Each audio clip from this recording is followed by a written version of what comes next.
अभी आपकी excitement minimum है कि मैक्सिमम है? मैक्सिमम। यानी 48 नो सुनने के बाद आपकी एक्साइटमेंट मैक्सिमम है। यस। वाई? क्योंकि इक्के इक्का आने वाला। नेक्स्ट, ये चारों क्या हैं? इक्के हैं। Thank you very much. Thank you. देखिए, आपको बात एक समझनी है कि जो नो है, नो जो है that is not denial to your success, but with every no you are coming closer to your success. हां या ना? आप देखिए, जितने भी ना, ये 5 ना मिली, 10 में से 2 लोग ज्वाइन होते हैं, तो अगले 5 में से 2 ज्वाइन होने वाले हैं। छठी ना मिली तो अगले 4 में से 2 ज्वाइन होने वाले हैं। 7वीं 8वीं ना मिली तो 8वीं नो पे आपकी एक्साइटमेंट मिनिमम होनी चाहिए, मैक्सिमम होनी चाहिए? मैक्सिमम होनी चाहिए, क्योंकि you are coming closer to your success. जबकि लोग उल्टा करते हैं। आज के बाद हर ना के साथ आपकी एक्साइटमेंट बढ़ेगी या कम होगी? पक्की बात है?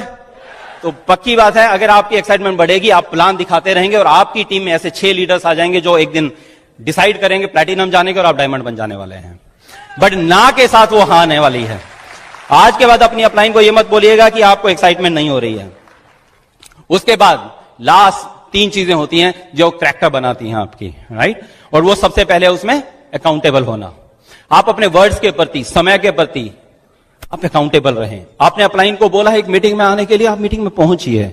आपने अपलाइन को बोला है कि हम इस महीने इस पिन पे जा रहे हैं, कोशिश करिए। कोई बात नहीं, आपके अपलाइन को लगना चाहिए कि आपने कोशिश पूरी की है। आप अपने वर्ड्स पे पक्के रहिए। आपने अपनी वाइफ को बोला है कि तेरे को मैं इस जिंदगी के सारे सपने तेरे पूरे करके रहूंगा, इस बिजनेस को बनाइए और वो सपने पूरे करके रहें, क्योंकि जबान दी है तो उसको हम पूरा करके दिखाएंगे। Yes, right? उसके बाद आप, नेक्स्ट पॉइंट है दैट इज टीचेबल। हमेशा सीखने के लिए तैयार रहें। आप किसी भी लेवल पे आ जाएं, लेकिन सीखिए जरूर। अभी आप देखिए कितने के हाथों में अभी डायरी बुक्स हैं, नोटबुक्स हैं, एक बार खड़ा करेंगे। ऐसा स्कूल में होता है, ऐसा कॉलेज टाइम में, बल्कि कॉलेज में तो हम लेके भी नहीं जाते थे शायद, लेकिन यहां पे आप सब के सब यहां पर लेके आए हुए हैं, इसलिए आप गारंटी इस बिजनेस में सक्सेसफुल होने वाले हैं। तो हमेशा टीचेबल रहे। अपलाइन जब बोलती है तो बोलें कम, सुने ज्यादा, फिर उसके बाद इंप्लीमेंट करें। जो मैंने शुरुआत में बात की थी, मैनेजर मत बने। आज तक प्लान दिखाते हैं, अभी तक दिखा रहे हैं, इसलिए अभी हमारी 7वीं लग भी क्वालिफाई हो गई है, राइट? आगे भी इसी तरह से जाना है, इसी तरह क्राउन एम्बेसडर तक जाएंगे, लेकिन आपको प्लान दिखाते रहना पड़ेगा। ओके? और उसके बाद है काउंसलिंग। कई बार हमें काउंसलिंग में लगता है कि यार अभी काम तो कुछ हो नहीं रहा, कुछ पिन ज्यादा चेंज नहीं हो रही है, तो काउंसलिंग क्या करनी है? काउंसलिंग का मतलब यह भी नहीं कि रोज अपलाइन के पास जाएं और 2 घंटे उसका सिर खाते रहें। तो काउंसलिंग का मतलब है आप फोन पे भी काउंसलिंग कर सकते हैं, आप उसको व्हाट्सएप पे अपनी रोज की प्रोग्रेस बता सकते हैं, आप उसको एसएमएस से अपनी प्रोग्रेस बता सकते हैं। आपने कुछ भी नहीं किया तब भी उसको आप एसएमएस किए कि आज सॉरी मैं कुछ भी नहीं कर पाया हूं। पक्का है आपकी अपलाइन आपको कुछ सजेशन जरूर देने वाली है 2-4-5 दिन के बाद, आपकी प्रोग्रेस रिपोर्ट देखने के बाद, या आप वीक में उनके साथ मिलें। ओपन मीटिंग के बाद आप 15 मिनट 10 मिनट बैठ सकते हैं। वो डिपेंड करता है कि आप अपलाइन के किस तरह के बिजनेस में हैं अभी, तो अपलाइन से चेक करके, लेकिन अपलाइन से काउंसलिंग रेगुलर रखिए आप। तो ये सारे काम करने के बाद गारंटी कि आपका बिजनेस बहुत आगे जाने वाला है। लेकिन इस बिजनेस में कुछ चीजें हैं जो नहीं करनी होती हैं, है ना? तो वो क्या चीजें नहीं करनी, तो उसके लिए एक बार मैं यहां पे इनवाइट करता हूं अगेन, राइट? बहुत बढ़िया तालियों के साथ वेलकम करें मीनाक्षी राणा का। फ्रेंड्स, जब हमारे बच्चे बड़े हो जाएंगे और हम उनकी शादी करने के लिए रिश्ता ढूंढ रहे होंगे, तो हम किस तरह के घरों में उनका रिश्ता लेना चाहेंगे, है ना? जिस घर के संस्कार अच्छे हों, कैसा घराना है। तो कार्डिनल रूल्स हमारे इस बिजनेस के संस्कार हैं। और कार्डिनल क्यों कहते हैं? क्योंकि वो रूल्स जो दिल के करीब हैं, है ना? अगर जिनको हम ब्रेक करते हैं तो अटैक हो सकता है, हार्ट अटैक हो सकता है, इस बिजनेस का दिल खराब हो सकता है, इसलिए उन्हें कार्डिनल रूल्स कहते हैं। दूसरी चीज है कि अगर आप पहली बार कोई चीज कर रहे हैं, कुछ नया ट्राई करने की सोच रहे हैं, तो आप अपनी अपलाइन से चेक कर लीजिए। कई बार जब हम नए होते हैं तो बहुत ग्रेट आइडियाज आते हैं, जैसे अखबार के अंदर ही पैम्फलेट रख के हमने भेज देते हैं, काम आसान हो जाएगा कि एमवे प्रोडक्ट्स यहाँ मिलते हैं या कुछ भी। तो आप पहले चेक कर लीजिए, हो सकता है उन्होंने किया हो और ये आइडिया काम ना किया हो, और तो आपका बहुत सारा टाइम बच सकता है।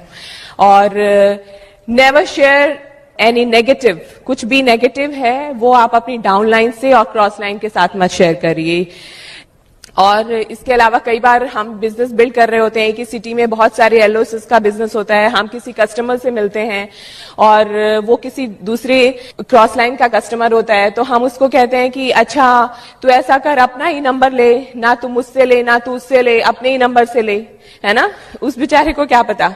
इस तरह से मत करिए, आप उनको कहिए कि आप उनके कस्टमर है, वेरी गुड, बहुत अच्छे फ्रेंड हैं वो मेरे, और हो सके तो आप उनसे बिजनेस के बारे में भी पूछिएगा। आप उनको गलत सलाह मत दीजिए और अपनी अपलाइन को एम्बैरस मत करिए। कभी भी अपनी अपलाइन से ये मत पूछिए और सर बहुत कैसा रहा आपका मंथ एंड, आपका टारगेट अचीव हो गया, बड़ी देर हो गई, आपकी पिन चेंज नहीं हुई। और इस तरह की ये चीजें अगर आप जब फॉलो करेंगे तो आपका बिजनेस जो है वो इंटैक्ट रहेगा, क्योंकि जब हमारा बिजनेस छोटा होता है तो गुब्बारा अगर छोटा है तो उसके छेद से इतनी हवा नहीं निकलती, लेकिन जब गुब्बारा बड़ा हो जाता है तो छोटे सा छेद भी बहुत बड़ा इम्पैक्ट डाल सकते हैं। तो हम सबके बिजनेस ऐसे हों जो आगे जनरेशंस तक जाएं, उसके लिए हमें ये चीज फॉलो करनी है। और इस बिजनेस में बहुत सारी पावर्स हैं जो आप एक कदम चलते हैं उसके इफेक्ट को बढ़ा देती हैं। वो क्या पावर्स हैं? उसमें से एक पावर जो मेरी सबसे बड़ी फेवरेट है वो है power of written goals and dreams, जो मैंने बहुत ज्यादा इस्तेमाल करा है। और बाकी पावर्स की बात राणा जी करेंगे। Thank you. Amazing, right. But दो पावर, जैसे मीनाक्षी ने बोला कि पावर ऑफ रिटन गोल्स, और उसी में आता power of spoken words, right. हम हमेशा पढ़ते थे ये कि आप जो चाहते हैं वो बोलिए बार बार, राइट। बट उसमें थोड़ा सा एक ट्विस्ट हुआ, मैंने कोई एक बुक पढ़ी और वहां पे पता लगा कि और मैं पावर ऑफ स्पोकन वर्ड में बहुत विश्वास करता हूं, वो बहुत ज्यादा बोलता भी था ये, लेकिन वो पूरा नहीं हो पा रहा था। तो मुझे हैरानी थी कि ऐसा क्यों हो रहा है। तो उसका एक बहुत बड़ा रीजन था कि हमारे पास जो है उसके लिए हम थैंक्स नहीं कर रहे थे। आप सोचिए, आपके मोबाइल फोन के अंदर अगर उसमें रिचार्ज मनी नहीं है तो क्या आप कॉल कर सकते हैं कभी किसी को? आप कॉल नहीं कर सकते हैं, वो कॉल लगेगी नहीं, आप कितनी बार भी वो कॉल जाएगी ही नहीं वहां से, लेकिन उसके अंदर पैसे चाहिए हैं। तो जब आप थैंक्स करते हैं ईश्वर को उन चीजों के लिए जो आपके पास में है, एक थैंक्स के साथ 1 रुपया टन करके आपके मोबाइल फोन में चला जाता है। और आपने फोन किसको लगाना है? जो हमने शुरुआत में बात की थी, गॉड को। गॉड को फोन तब लगेगा जब उसके अंदर पैसे होंगे। कौन बनेगा करोड़पति के अंदर? बहुत से लोगों ने फोन ट्राई किए, बहुत से लोगों के नहीं लगे, कुछ के लग गए। किसके लग गए? जो लगातार फोन करता रहा। यस। तो सोचिए, लेकिन उसके मोबाइल में पैसे ही नहीं है तो वो कैसे कॉल कर पाएगा? तो अगर कौन बनेगा करोड़पति में अमिताभ बच्चन का फोन नहीं लगता है तो क्या ऊपर वाले का फोन लग जाएगा थोड़े से पैसों से? तो हम दिन में शायद थैंक्स करते ही नहीं हैं। तो मैंने उसके बाद क्या किया, मैंने थैंक्स करना स्टार्ट किया। बट हमें लगता है कि थैंक्स के लिए हमारे पास चीजें ही कितनी हैं। मैं वो अभी प्रैक्टिकल करता हूं बट आज नहीं कर पाएंगे हम। आप प्रैक्टिकल करके देखिए खुद से, आप थैंक्स कितने बार बोल पाएंगे? लोग अक्सर बोलते हैं स्टेज पे आके, thank you for my wife, thank you for my parents, thank you for my job, thank you for my Amway business. इसके आगे शायद बोल ही नहीं पाए। मेरे बच्चे के लिए थैंक्स, 5 थैंक्स। कितने पैसे गए मोबाइल में? 5 रुपए। 5 रुपए में कॉल लगेगा क्या? नहीं लगने वाला है। उसमें सैकड़ों रुपए चाहिए हैं। तो उसके लिए क्या करना पड़ेगा? सैकड़ों चीजों के लिए थैंक्स करना पड़ेगा। एक बार खड़े होंगे अपनी जगह पे। अभी रिचार्ज करना चाहते हो? अभी देखो चार्ज करते हैं। ओके, थैंक यू गॉड इतने अच्छे जन्म के लिए, थैंक यू गॉड इतने अच्छे माँ बाप के लिए, थैंक यू गॉड इतनी अच्छी वाइफ के लिए या आप हस्बैंड के लिए, थैंक यू गॉड इतने अच्छे बच्चों के लिए, थैंक यू गॉड इन सांसों के लिए, थैंक यू गॉड इतने अच्छे खाने के लिए, थैंक यू गॉड इतने अच्छे घर के लिए। बट अगेन, लाखों लोग हैं जो फुटपाथ पे सोते हैं, शायद रात को सोते हैं सर्दियों में, सवेरे उठ नहीं पाते हैं कि छत नहीं है। आपके सिर पे छत है, चाहे किराए की है, कैसी भी है, उसके लिए थैंक्स करिए। थैंक यू गॉड इतने अच्छे व्हीकल के लिए, थैंक यू गॉड इतने बढ़िया एमवे बिजनेस के लिए, थैंक यू गॉड इतनी अच्छी प्रेजेंट पिन के लिए, थैंक यू गॉड इतनी अच्छी अपलाइन के लिए, थैंक यू गॉड इतनी अच्छी डाउनलाइंस के लिए।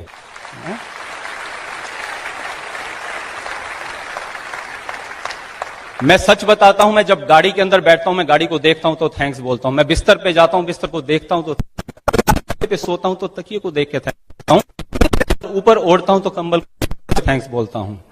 गाड़ी के स्टीयरिंग को छूता हूं तो मैं थैंक्स बोलता हूं। मीनाक्षी की तरफ जब भी नजर जाती है मैं थैंक्स बोलता हूं। मेरा कोई डाउन लाइन, मेरा कोई क्रॉस लाइन, कोई भी अपलाइन दिखता है, मैं थैंक्स बोलता हूं गॉड को। हर सांस के साथ थैंक्स बोलता हूं। और ऐसे थैंक्स बोलते बोलते क्या होता है, आपके अकाउंट के अंदर, आपके मोबाइल के अंदर सैकड़ों हजारों रुपए चले जाते हैं। और उसके बाद फिर आप कॉल लगाते हैं, और कॉल लगाते हैं तो फिर कॉल लगेगी या नहीं लगेगी? लगेगी। तो पहले थैंक्स करो, उसके बाद मांगना है। राइट? अब मांगेंगे क्या? मांगेंगे क्या? Thank you God,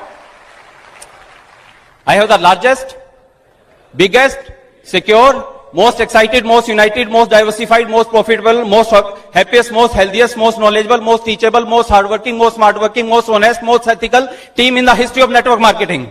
Yes? Last 2 minute में आपसे बात करना चाह रहा हूं इमोशनल ड्रीम्स के ऊपर, और हम इसके बाद क्लोज करेंगे। सच मैंने हमेशा कहा है कि इमोशनल ड्रीम्स के कारण ये बिजनेस होता है। हमने बात शुरू की थी, हमने कहा था कि लाइफ इस सेलिब्रेशन, लाइफ एक उत्सव है, पर वो तभी है जब आप सक्सेसफुल होते हैं। जब सक्सेसफुल होते हैं उसका मतलब जब आप डायमंड जाते हैं। आज हमारी जिंदगी में वो सब चीजें हैं जो मैंने शुरुआत में बात की थी। ईश्वर की कृपा से आज मनी फ्रीडम है। आज मारुति 800 से बिजनेस स्टार्ट किया था, और लेकिन आज एक 25 लाख की एसयूवी चलाते हैं, राइट? मीनाक्षी के पास में एक 10-1 लाख की अपनी गाड़ी है, फादर के पास में अलग से गाड़ी है। मैं ये बात नहीं कर रहा हूं कि हमारे पास में क्या है, बट मैं ये कहना चाह रहा हूं कि आज वो सब चीजें जो हमने कभी सोची थी आज हमारे पास में आ चुकी हैं। अभी हम दोनों घूमने के लिए गए, एक हॉलीडे होम देखा हमने, वहां जगह पे रुके, बहुत अच्छी जगह लगी। आपको कभी उसकी पिक्चर दिखाएंगे, शायद नेक्स्ट हमारी जब मूवी बनेगी वीडियो, उसमें आपको देखेंगे। वो जगह इतनी प्यारी लगी, अगले दिन आया और मैंने वो जगह खरीद ली। पॉसिबल नहीं था, केले खरीदने जाओ और अमरूद साथ में लेने हो तो मुश्किल हो जाते थे, लेकिन आज हॉलीडे होम खरीद के आ गए, राइट? आज वो टाइम फ्रीडम है, मनी फ्रीडम है। आज पेरेंट्स को, जैसे मीनाक्षी ने कहा, आज हमने इंटरनेशनल ट्रिप्स दिए, पैसे के बिना नहीं होते हैं दोस्तों, राइट? मैंने पहली सीडी में भी बताया था कि अपने पेरेंट्स को हमने भेजा। अभी उसके बाद हमने अपने पेरेंट्स को भेजा ऑस्ट्रेलिया के लिए, ओपन टिकट दिया उनको बोला जब आपका दिल करे तब वापिस आना आप। वो 15 दिन रुके, वो एमवे ने हमें 7 दिन का ट्रिप दिया, वो 15 दिन रुके, पूरा काफी सिटीज में घूम के आए। लेकिन असली सीन मुझे याद है, मैं अपनी डाउनलाइन के साथ कहीं पे हाउस मीटिंग में जा रहा था और मेरी मदर का पहला फोन आया, बोले बेटा हमने एयरपोर्ट में एंटर कर लिया है। मैंने हाँ मम्मी वेरी गुड। बोले बेटा बस थैंक यू करने के लिए फोन किया था। मेरी मदर आगे बढ़ी, सिक्योरिटी चेक करके अंदर बैठी हुई थी, मम्मी का फिर फोन आया, बोले बेटा मेरा फिर से दिल कर रहा तेरे को थैंक यू कहने का, तू मेरे को ये ट्रिप दे रहा है। मेरी मदर, और ये सारे डाउनलाइन सुन रही हैं स्पीकर फोन पे, और उसके बाद मेरी मदर जब तक फ्लाइट उड़ नहीं गई, शायद लगभग 10 बार उन्होंने मुझे फोन किया थैंक्स करने के लिए। तालियां मत बजाइए, तालियां मत बजाइए। मेरा सवाल आपसे ये है, आपके पेरेंट्स ने आपको जिंदगी में कब थैंक्स बोला है? हमने सारी जिंदगी उनको थैंक्स बोला। हमें एक ज्योमेट्री बॉक्स मिला था तो थैंक्स बोला था, एक पेंसिल दी थी तो थैंक्स बोला था, एक कपड़े के लिए हमने थैंक्स बोला था, हमारे जूतों के लिए थैंक्स बोला, हमारी साइकिल के लिए थैंक्स बोला। बट ऐसा मोमेंट कब आया जिंदगी में जब उन्होंने हमें थैंक्स बोला? अगर ऐसा नहीं हुआ है दोस्त, तो हम बहुत बड़ा नहीं कर रहे हैं शायद जिंदगी के अंदर। कुछ तो ऐसा करें कि हमारे पेरेंट्स हमें थैंक्स बोलें। कितने लोग हैं जो अपने पेरेंट्स के साथ रहते हैं आज? ओके, बट एनसीआर में लोग इतने नहीं रहते हैं, आप फिर भी 50% लोग हैं, बट रहना सभी चाहते हैं, रहना चाहते हैं ना सभी दोस्त? पता है 60 साल तक हमें उनकी जरूरत थी, हम उनके साथ में थे, बट 60 साल के बाद जब उनको हमारी जरूरत होती है, हम कहीं ना कहीं अपनी नौकरी के लिए चले जाते हैं। हाँ या ना? वो बचपन के अंदर हमें खांसी आ जाती थी ना, तो सारी रात हमारे सिरहाने बैठे रहते थे, उनको नींद नहीं आती थी, इसलिए कि अगर उनको, जब उनकी उम्र हो जाएगी और उनको कभी ऐसा होगा तो हम उनके सिरहाने बैठे होंगे। लेकिन आज हम उनके सिरहाने पे नहीं होते हैं। हम बचपन में फिसल के गिर जाते थे तो दोनों के 4 मजबूत हाथ हमारे 2 कोमल हाथों को थामने के लिए एकदम लपक जाते थे, इसलिए कि 60 साल के बाद अगर उनको कभी ऐसी दिक्कत आएगी तो हमारे मजबूत हाथ उनके कमजोर हाथों को थामेंगे। आज वो बाथरूम में जब जाते हैं ना तो डरते हैं, चिटकनी नहीं लगाते हैं, अपने माँ बाप से पूछेगा। उनको लगता है अगर उनके हाथ पैर फिसल गया तो शायद कोई उठाने वाला नहीं है। आज थैंक गॉड इस बिजनेस के कारण अपने पेरेंट्स के साथ में रहते हैं। उन्होंने अपोज किया था लेकिन आज वो बहुत खुश हैं। आज वो कहते हैं कि थैंक्स, तुमने हमारा बात उस टाइम नहीं माना और इस बिजनेस को बिल्ड किया है। आज आपके बच्चों का आपका टाइम चाहिए है, आपकी वाइफ को आपका टाइम चाहिए। आपकी वाइफ आपसे बहुत सी चीजें बोलती नहीं है, लेकिन बहुत सी चीजें जो उसको देनी है। करोड़ों लोगों को छोड़ के आपके घर में आई है, वो करोड़ों घरों को छोड़ के आपका बच्चा आपके घर में आया है, इसलिए ताकि आप उसको वो सब चीजें दें जो उसको चाहिए है। आपके पेरेंट्स, आपके वाइफ, आपके बच्चे, आपकी अपलाइन वेट कर रहे हैं आप कब डायमंड जाने वाले हैं। दो सवाल ये नहीं है कि आप डायमंड जाएंगे या नहीं जाएंगे, सवाल ये है कि कब जाओगे। जिंदगी 5000 साल की नहीं है, बहुत सा समय निकल चुका है। लाइफ सेलिब्रेशन है, लाइफ में खूब हंसना है, खूब प्यार करना है और इस लाइफ को जी के जाना है, क्योंकि जिंदगी मिलेगी ना तो